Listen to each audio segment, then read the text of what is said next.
This episode is brought to you by Ursa Minor Outfitters. Folks, I'm absolutely in love with my loon mug. It's handmade, it's an absolute piece of art. Whether it's at the office or at the house, people keep asking to check it out. If you're not a loon fan, they also have other beautiful mugs for wildlife fans of moose, bears, and eagles. They specialize in products highlighting the outdoors and local pride through quality design by local artists. They've even started expanding into items beyond mugs, like apparel, dog accessories, and soon candles and more. They also try to partner and highlight other small businesses, and in some cases, forego profits in lieu of charitable giving to help their community, such as the dog rescue. So check them out, ursaminorouttfitters.com, and enter promo code HikesMikes10 at checkout to receive 10% off your order. And for our four-legged hiking partners, they also have a portable silicone dog bowl and also a sweet over-the-collar dog bandana. Go check them out, ursaminorouttfitters.com, and don't forget to enter promo code HikesMikes10 at checkout to receive 10% off your order.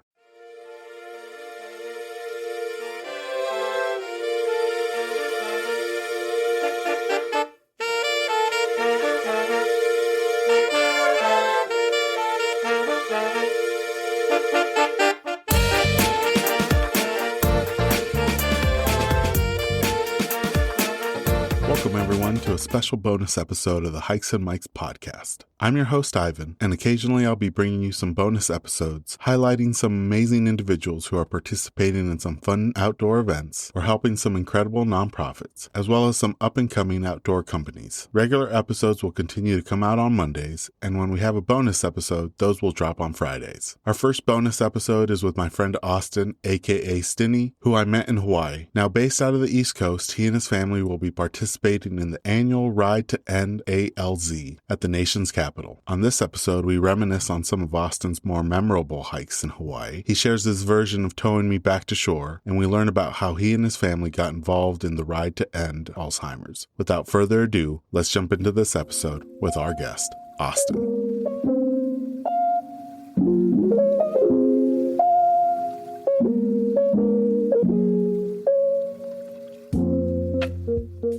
Welcome, everyone, to the latest episode of the Hikes and Mikes podcast. I have a really fun guest with me today, a brother that I met in Hawaii that I got to interact and have some amazing experiences hiking. His name is Austin, a.k.a. Stinny. Thanks, Stinny, for coming on the podcast. You know, we always like to start off with asking our guests how long they've been hiking for and how they got started. Yeah, well, first, thank you so much for having me, Ivan. It's just a pleasure to catch up with you and talk about something that we really bond over. So, yeah, I would say, since I was, really little, I've always kind of been one to enjoy spending time outside. I had a really small little trail system at the end of my block growing up that my friends and I would go mess around in a little bit. Nothing too serious. I would say, when I really started getting into hiking more seriously was probably in 2016, the year I spent in Hawaii as an AmeriCorps, as you were my AmeriCorps coordinator, supervisor. It was a pleasure. But yeah, I think that honestly, spending that year on the island hiking was one of the things I looked forward to most. I feel like almost every weekend we did a Sunday hike because, a lot of times we worked on Saturdays. So really just getting around. I remember, jumping into the back of your little Jeep, right? Yeah. That thing did the job, right? Yeah. I mean, the smallest trunk space ever. A small guy could fit in the small trunk space, right? I remember sometimes it started drizzling and we didn't really have an option. It was fine. But yeah, so I guess that's, 7 years ago that I was there, which is kind of crazy to me at this point. But that's where we really got to go and really kick up some really awesome hiking. You came from the East Coast, from Jersey. How was it transitioning from the trail systems in Jersey to some of the sketchy and not so sketchy hikes of Hawaii? Yeah. Being from the East Coast where I am, we don't really have any sort of the elevation that, the mountains in Hawaii have, or even, West Coast. Yeah, I lived in California for a year as well. I would say that the hiking around me in the East Coast, so I grew up in New Jersey, I live in Philly, so I've been around the East Coast a bunch. I would say that it's more of a punchy kind of thing, right? It's short up and downs, and you can pack a decent amount of elevation in, but not all at once, and it's not to the same level as other places. So yeah, definitely just the longevity of going up and up and up is something that my stamina was not necessarily in condition for. I do remember going on some early hike. One in particular, I remember when we did Stairway to Heaven, John came with us, and I asked him afterwards, how sore are you? I can't even walk for the next week. And he was like, oh, I'm sore, but not terrible. And that was a pretty big hike and early on in my year in Hawaii. So I was like, all right, guess this is part of the process of getting in shape. Yeah, so it was there was definitely a training curve to it. And, I'm glad you brought that hike up, because the one memory that sticks from our hiking experiences is we were doing kind of a staggered pace because of the ropes that we had to climb on. And, I think you were ahead of me and Libby was behind me. Shout out to Libby. Yeah, I hope I can get her on the podcast, because she's, I think, over in Colorado right now. Yeah, I see a little bit of her postings. I miss her. She's awesome. But I just remember making the last climb to the summit, and you were, maybe a minute or two ahead. And then I just see you in the middle of the trail. It seemed like something from Toy Story when they dropped the toys, and you were just laid out. And I was like, oh my goodness, something happened. And I think you were cramping pretty bad. And you were just leave me here. I'm resting. I'll catch up with you guys. If you weren't going to bring this up, I was going to bring it up.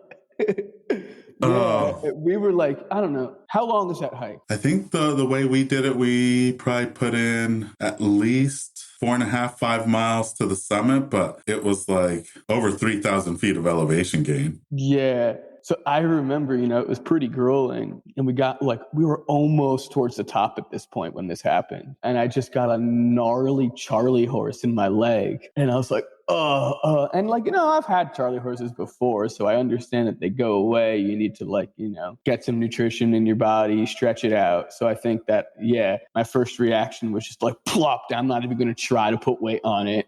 Plop down. I remember the trail was pretty thin at that point. So I was pretty much sprawled across the entire trail. And I just remember trying to stretch it out, go in my backpack and get some snacks, and up you walk, and you were like, oh no. I remember your reaction was that you thought you were going to have to carry me back down all the way. It was a sight I was not expecting, but you were a trooper. You made it the last little quarter of a mile that we had to do. And then I think once we fueled up at the radio tower, the descent was a whole lot easier. Yeah. That was one of my favorite hikes that we've done, though. One of my favorite hikes I've ever done. We were fortunate because, thanks to the particular planning of Ivan, we picked a particularly good day to go out. So we were able to get some really sweet views once we got to the top. That's the only time where I went up there and had those views. The last, or the two other times that I did it, it was cloudy or if it was windy. And I don't know if you remember this, Stin, but we were chilling on the radio tower having our lunch, and there was that one kid that showed up that was just haggard, had lost his water and his food, because he ended up going a crazy different route where he had to basically scramble up the side of these cliffs. And by the time he arrived, he was just almost on his last leg. Well, it's interesting because for those of folks that don't really know about the hike, it's got the stairs on the front, which is sort of the face of it, but it's not really a recognized hike sort of by the state. So you kind of have to do it in some alternative ways, right? So the way that we did it, we went up the back ridge, and it made the hike a bit more grueling, a bit longer, more elevation, so to speak. Do you remember the way down? Yeah. Yeah, that was. I'm glad I had gloves, and so definitely that's one of the more memorable ones, Stinny. But out of the rest of your time in Hawaii, what's been some other memorable hikes that you've been on? We did so many. I've got lots of memorable ones. I would say probably like my go-to hike when I'm on island is Ka'a'u Crater. It's maybe not quite as grueling as something like Stairway or Olamana or something like that, but it packs a lot in. It is pretty much like a full day adventure. And I just love the different like atmospheres and the different like terrain that you get to experience. Even just like starting off the hike, right? You enter into sort of the jungle and the trailhead, and like right from the get-go, it's like punching you in the face. Like, boom, you are in tropical Hawaii in the jungle, and you are going to know it, right? With all the streams and the ferns and so much greenery back there. You can smell the fruits all around, see the flowers. That's just the beginning of the hike. And as you go further a little bit, you pass a few waterfalls. You know, there's time or space to kind of like jump in, get a little wet, refresh yourself. But one of the things I really like about one of the waterfalls is you get to like totally hike up the waterfall, right? Yeah. As you alluded to already earlier, a bunch of the hikes in Hawaii have like these like ropes that people have put up for assistance. So you kind of use this rope system to go up this waterfall, and you have like, you know, the beautiful mountains around you and the water running down. I think that's one of definitely my favorite experiences on that hike. But even just continuing further, you know, you get up more, you get more into like sort of like larger trees area that are you're kind of engulfed by, like walking through like such green tunnels and everything. And then you get up a little bit further past the trees, and that's where the views really start. You can see like the openness of the crater down below. I did have a friend tell me one time that they went off trail, and instead of going up the ridge over the crater and like where it's like marshy, they actually went into the marsh by accident. Oh no. And they said that was a bad experience. Yeah, they couldn't really get anywhere. They got kind of stuck. But yeah, if you do it correctly, you go up the ridge, you get to see above the green crater and everything. One of my favorite things about the hikes in Hawaii too is seeing the way that like the clouds sort of like bank up against the mountain. You know, one side might be super cloudy and the other side is like no clouds whatsoever and gorgeous. So that's a really cool experience. On the way down is fun too, because it's a loop, so you don't hit the same exact spots. I remember particularly, I think one time when we did it together with Libby, it was particularly muddy on the way down, but it was super fun because we kind of just like slid on our butts all the way down, and like it was like a slip and slide, but mud. And I think I actually did that hike that day barefoot. I think you took it off. You took off your boots before the first waterfall and did the rest of the time barefoot, which was just unbelievable, because there are some places with branches and sticks that I was like, oh, I hope his feet are okay. Yeah, to be honest, I'm not really sure why I did that. I think like I got excited about the water and just like letting my feet splash around and feeling the water on my body. So I don't know.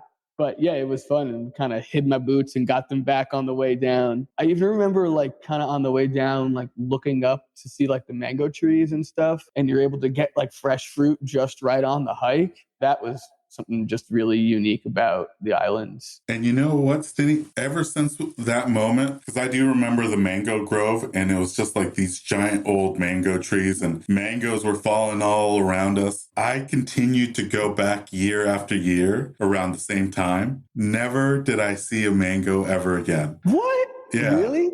And Jen from our work was like, yeah, if especially older mango trees, if the fruit isn't harvested, they'll go dormant for a couple years. Really? Yeah. If the fruit isn't harvested? Yeah, that's what she said. Wow, it's almost like they know you don't care. Yeah. Yeah, that was a memorable one. And I think you've progressed throughout that year that you were there. What would you say outside of Stairway to Heaven was a challenging hike? Challenging.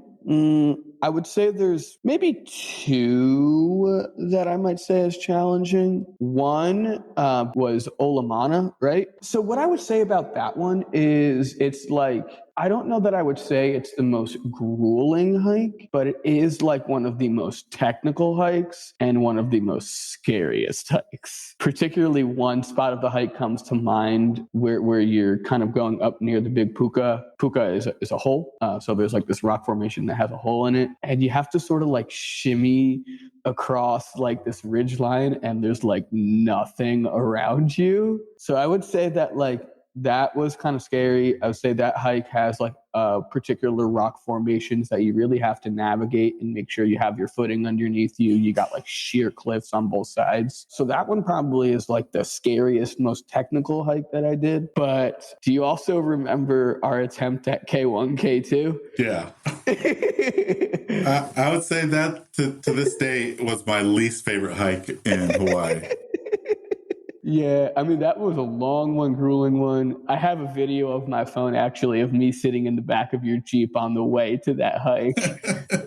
But yeah, we did that with another one of our friends, and we got, which one was first, K1, K2? I think we did K2 first. K2 first, and we were, on our way, continuing the ridge line to go up to the other one, right? Mm-hmm. And our friend got a pretty gnarly bee sting, and apparently that friend is like pretty allergic to bees, so it was like not a very good situation. I believe they had Benadryl with them that they took, but they were still feeling some type of way. So we turned around and went back to safety. But I think like I was exhausted already to that point. Maybe it was for the best that we didn't continue on. I also remember like sort of getting a little bit lost in the beginning of that hike as well. And I think for me, it was once we started going up the ridge, and it was a bad call to wear shorts. But I just remember the trail was overgrown and all the vegetation was just slapping me in my shins. Yep, I remember that as well.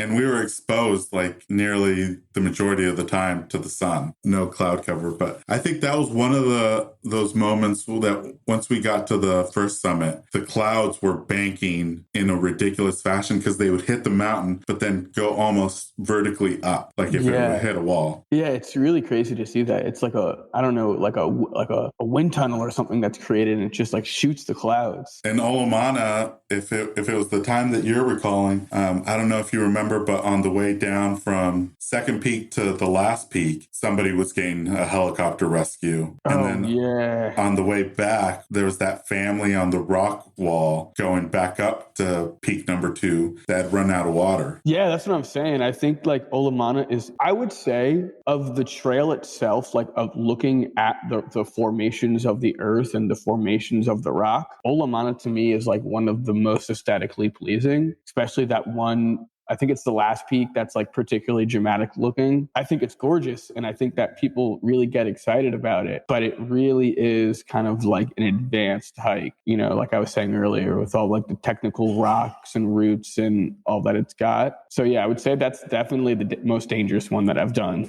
One of the more dangerous situations that we encountered, at least for me personally, that you were involved in was when we did a paddle out to Chinaman's Hat, which is a small little island off Kolau Ranch. And gorgeous hike, had fun time. But then on the way back, we kind of got hit by a little squall. It got cloudy, started raining, and Libby was in front of us because she had a paddle, like on an actual paddleboard, and she was cruising. You've been surfing for 6 to 8 months at that point, so you were pretty good at paddling. And I just remember I was like giving it my all, and I just wasn't going anywhere, and you just kept going further and further away, where I had to call you back. I shared the story on my own personal episode, but do you remember that hike, and do you remember towing me back to shore? Yeah, absolutely. That was, I've got a whole list right now on my phone of all the different hikes that we've done. So we've got plenty of awesome memories, but yeah, that was definitely one of them. And shout out to you for really kind of making a lot of these hiking days happen and doing all the research beforehand. I didn't even realize that you could hike to the top of Chinaman's Hat before you presented the idea. So that was really cool in itself. itself. So yeah, Chinaman's Hat is a small little island just like not too far off the shore of Oahu that we could paddle to. And I loved the idea. I was always down. So yeah, we brought some boards with us. We paddled out. I remember like the paddle out was like, it was relatively not difficult. It was, there was a little bit to it, but nothing super crazy. And I kind of remember we just kind of like parked the boards like up against the rocks, like on the beach. And then we just kind of started exploring around and hiking up to the top. I remember kind of like it spiraled around the Chinaman's Hat up to the top. It was a cool little hike, and the views at the top of Chinaman's Hat were really awesome of Oahu and the mountain range that you could see, just like the veins of the ridge going up. I remember I think it was you that brought your GoPro with you, and we got some really cool like 360 views of us on the island. You could see all the water all the way around us. And I remember we met like a pretty friendly person up there that was on their own. Oh, that's right. It was a girl by herself, and she just had some really good energy. And so after we eventually made it to the top of the hike, we just were chatting for a while, having a good time, enjoying ourselves. And then we did kind of see off in the distance that there was some dark clouds coming our way. I think we like tried to stretch it a little bit, just kind of like hang out for a little bit longer. And then eventually we were like, we don't really want to do this, but like we should leave. So I remember making our way back down to the rock beach, getting back on the boards and paddling out. And I remember, starting to make our way. I do remember Libby being in front and looking back, and you were behind me. And it looked like you were still paddling, like you said. So I was like, oh, like he's fine. He's just taking a little bit longer. Like he's paddling though. I can still see him. So I just sort of continued doing my thing, turned around to look at you again. It looked like you were paddling very hard and doing your thing. So I just kept going. Then eventually I heard like something behind me, and I wasn't exactly sure what it was at first. And then it got louder and louder, and it was Ivan yelling at me like, hey, I need help. I'm stuck. So I was like, oh, what? I was like, oh my gosh. So Libby was probably too far gone at this point. She was already well on her way to the shore. So I think I turned around and went back closer to you. And I wasn't really sure what to do at first. And you were like, oh man, like, I'm not having a good time right now. Like this rip current is like pulling me through, and I just can't make any progress. And, we had that storm that was like sort of right overhead on us at this point. And, also just an added element to this, that area in between, main island of Oahu and that little Chinaman's Hat Island, that little stretch of ocean there is particularly known for hammerhead sharks. Yeah, right? That's right. Comforting. Yeah. Yeah. It's a breeding ground, I think. So, I can only imagine that was somewhat in your head while you were like sort of stuck out there. So eventually you were like, steady man, can you tug me? Can you tow me in? Right. So I remember like hooking my foot onto like the leash on your board, and you were just kind of like holding on and paddling together as a unit back into the shore. And I'm a pretty small dude, right? You're significantly bigger than me. So I was like, oh my gosh, I am just doing this right now, head down, going. And you know what? Honestly, when we got back to the shore, it felt really good. It felt really awesome that number one, I was able to support you in that way, and that we just had this like super silly, ridiculous experience together. I think there's even, I got to see if it's on my phone or something somewhere, but I do remember there's a picture of us kind of sitting on the beach afterwards, just like looking out to Chinaman's Hat, a little bit defeated, a little bit like stoked, and like all these things happening at once. And I also think like while we were paddling back, right, we were going through that squall, but then as we like hung out on the beach, the weather like cleared up and it was beautiful and typical tropical weather. Yeah. I just remember, Austin, like seeing you slowly getting smaller and smaller and being like, you either got to call out or it's going to be too late and he's not going to hear you and you're going to have to go back to the island and kind of reset. Were you that close to the island still?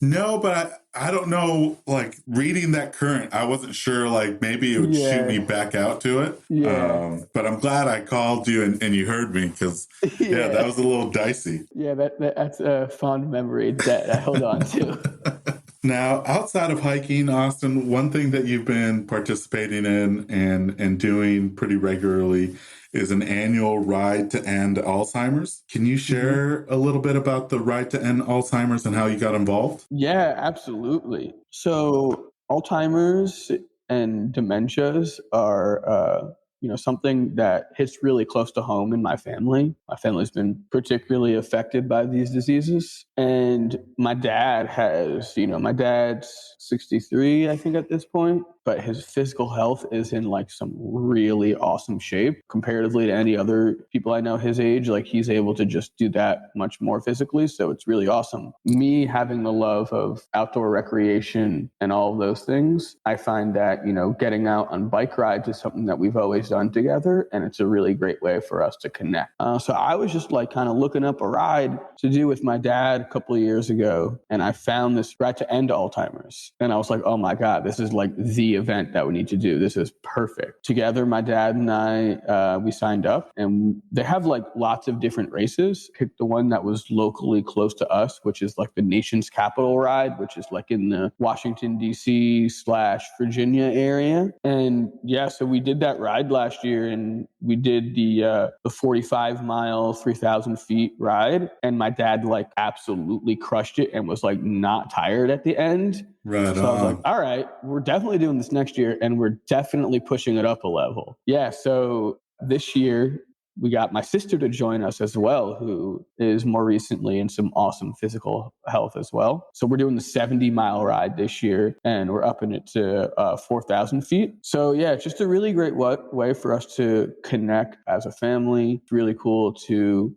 be able to work towards finding resources and funds for the research and development to this currently uncurable disease that so greatly affects my family. So yeah, I'm really excited to get back at it again this year. And then the training along has been a really awesome experience as well. It's been something that my family's been able to bond over. We just recently, like last weekend, did a 50-mile ride from here. I live in Philadelphia now. My sister lives like right outside Philadelphia. So we did a ride from Philadelphia up to Valley Forge Historical Park and then back to the city, which was 50 miles, and everyone crushed it. We had good energy all around. We had some music playing, some energy flowing. That was a really special experience. Nice. And you've mentioned it, like there's different levels. You don't have to commit to 45, 75, or even I think there's a 100-mile challenge you can do. And there's, like I said, there's lots of different locations for these races as well. So we're doing the nation's capital, but I know that there's New England, there's Colorado, there's South Carolina, there's Minnesota, there's Texas. There's like a remote option that you kind of do it on your own. And they're really supportive along the route as well. They're cheering for you. They're providing you with all of the resources and fuel that you need. The community itself is what I think is one of the most awesome parts about it. Just kind of bringing everyone together who is in the fight against this cause, kind of creating that community around it.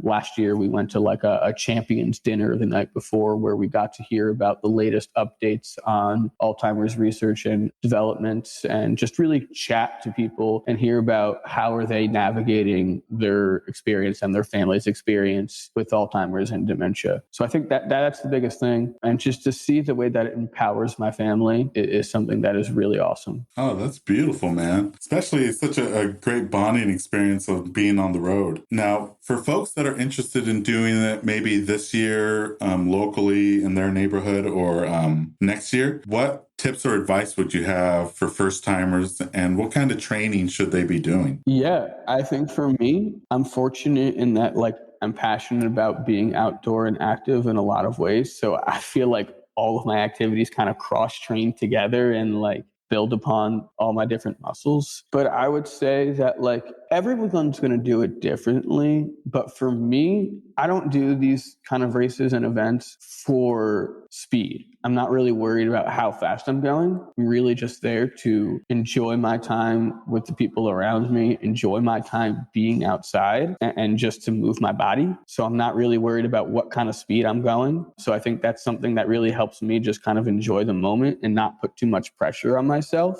And yeah, I think that like, it's important, depending on you look at the route, right? Making sure that if there's elevation, that you're practicing some elevation as well. I think like honestly, changing the gears on a bike matters a lot, how fluidly you do it, right? Because if you don't do it fluidly, you'll get stuck. And if you're going uphill, if you get stuck, well, you're probably not going to be able to get back to it.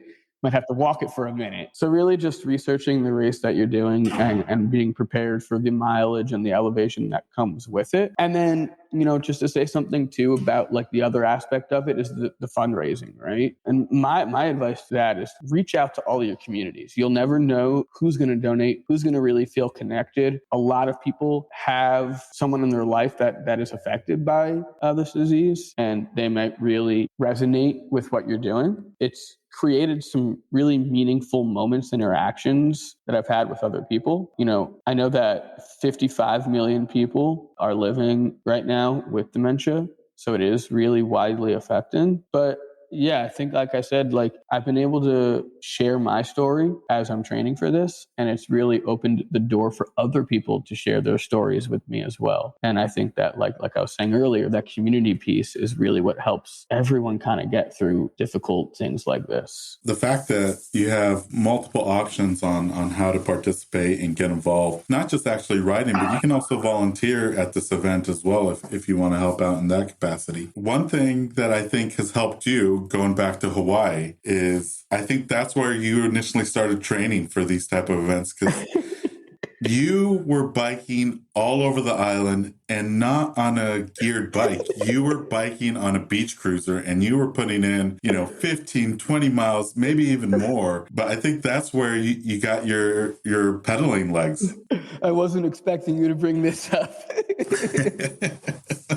Yeah, I had, AmeriCorps is, you're living on a real modest living stipend. So I think I got like the cheapest bike I could find at first when I first got there. And eventually that bike didn't make it. It broke along the way. So one of our buddies, John, who's a great guy, was able to find me a bicycle that I was able to use.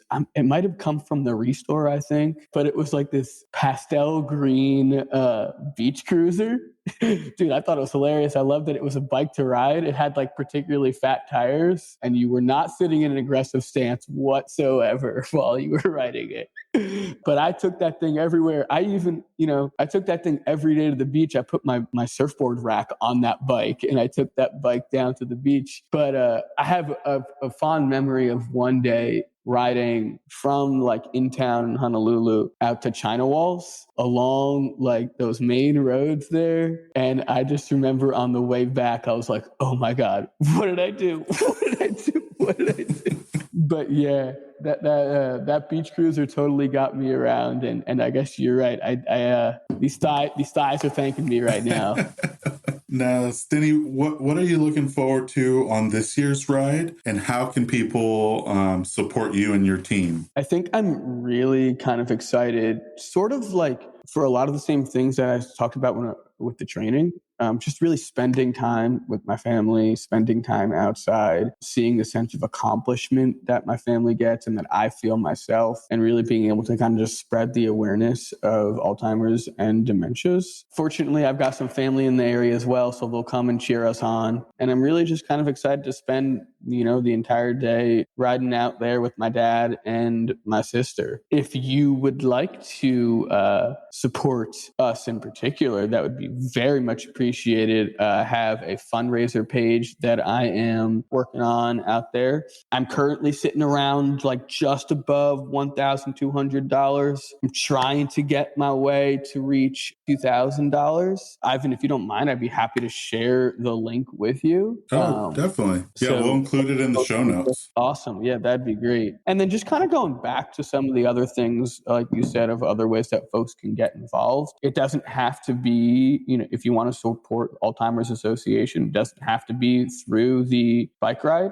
There's a walk to end Alzheimer's, which happens in about like 600 communities nationwide. There's a Rivals event, which is a flag football event for young professional women to get involved with. And there's a big thing called the Longest Day, which you might have had some folks talk about already, but it's, the day with the most light is the summer solstice. So on June 21st, people from across the world will fight the darkness of Alzheimer's through getting active and a fundraising activity of their choice. I know that you talk to the folks who are participating in 48 Peaks, which is a really cool collective effort of climbing to the top of New Hampshire's 48 4,000 footers. So that's another way to get involved. And then, like you said, too, there's lots of volunteer opportunities, whether that's event day support, whether that's a community educator or representative, or a support group facilitator. There are plenty of ways to get involved. And I'll be sure to post your link and then the different ways people can participate and help out in whatever capacity they can. Yeah, thank you. I really appreciate that. It's been an awesome journey. Out of it, I bought myself a new little Facebook Marketplace find bicycle that I got that I'm super excited about. Got myself a new Cannondale Topstone with bright blue sparkly colors on it. It's my first time riding clipless. You know what clipless is? No. Can you share a little bit about that? Clipless is, I don't know why they call it clipless, but clipless are when you kind of click into the pedals, your foot's totally attached to the pedal. It's not like free, like a sneaker. So that creates some, obviously the pressure when you're going down, but then it also helps create some pressure on the wheel pulling up, because you're connected to the pedal. So that's been really cool. And I hope to further get more and more into cycling as I get more experience. Down the line, once you got your mileage in, you've done the 75, you've done the 100 miler. I would love to cheer you on if you bring back the beach cruiser. I would love to. I would ride with you if you bring back the beach cruiser. It doesn't have to be 45, 75, 100 miles, but if you do a ride to End ALZ on the beach cruiser, I'll be there. All right. Challenge accepted in due time. Well, the last little section of the podcast is a speed round of this or that questions. It's all hiking related. I'm going to give you 2 different options of hiking topics, and you kind of choose the one that you prefer out of the 2. Cool. Sounds awesome and fun. So the first one is, do you prefer ascending or descending? Let's go. When hiking, ascending. Trail running, I would say descending, when I get to flail out my arms like Jack Sparrow. And how about waterfalls or summits? Waterfalls. These are tough, Ivan. Yeah. Switchbacks or straight up? Oh, switchbacks. And how about trek poles or freehand? Twigs that I find on the side of the trail. And if I had more money, trek poles. And how about, do you fuel up before you hike or do you fill up after as far as food? Both. Okay. Got it. You gotta have that energy to go, but then you also gotta celebrate. Do you bushwhack or go around? Oh, let's be adventurous and say bushwhacking. And I think I know the answer to this one, but do you jump in or do you stay dry? You can answer it. You're jumping in 100% of the time. Absolutely.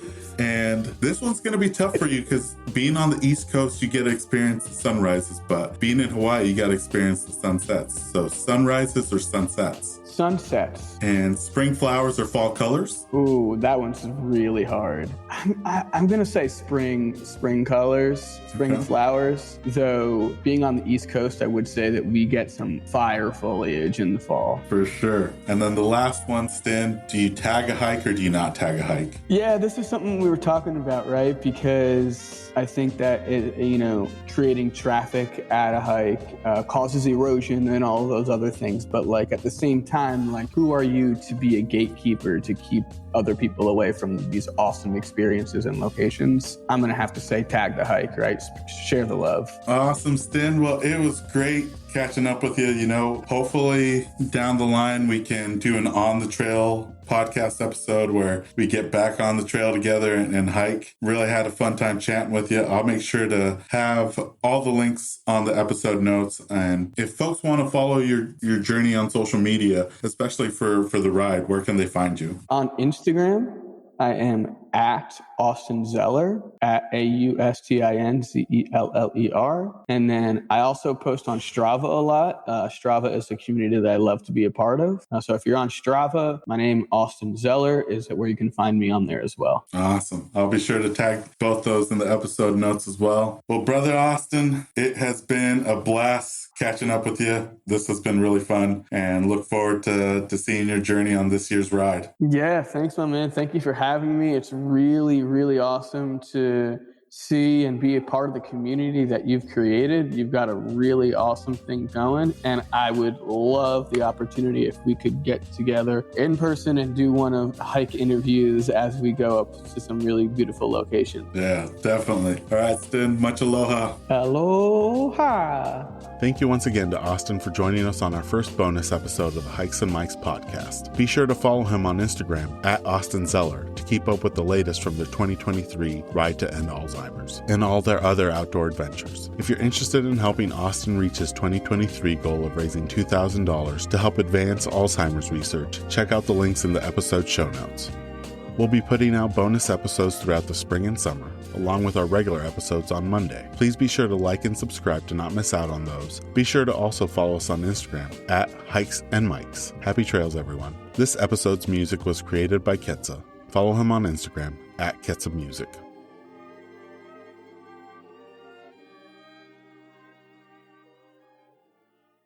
This episode is brought to you by Flip Socks. Whether you're on the trail, on the job, or in the yard, Flip Socks will keep Mother Nature out of your boots with their innovative nylon sleeve. You no longer need to worry about any annoying debris getting trapped in your boots during your hikes. Simply flip down the nylon sleeve over any boot to prevent Mother Nature from finding its way inside, keeping your feet comfortable all day long. To get your first pair, visit flipsockswithaz.com and enter promo code HikesMikes10 at checkout to receive 10% off your order. And for listeners who use the promo code at checkout, I'll be donating 100% of the Season 2 promo code proceeds to Big City Mountaineers, who provide transformative experiences through connections to nature that strengthen life skills and build community for youth and disinvested communities across the nation. So if you're tired of bits and pieces of the trail finding its way into your hiking boots, pick up a pair of Flip Socks today with the promo code HikesMikes10 to get 10% off. For website and promo code, see the episode description.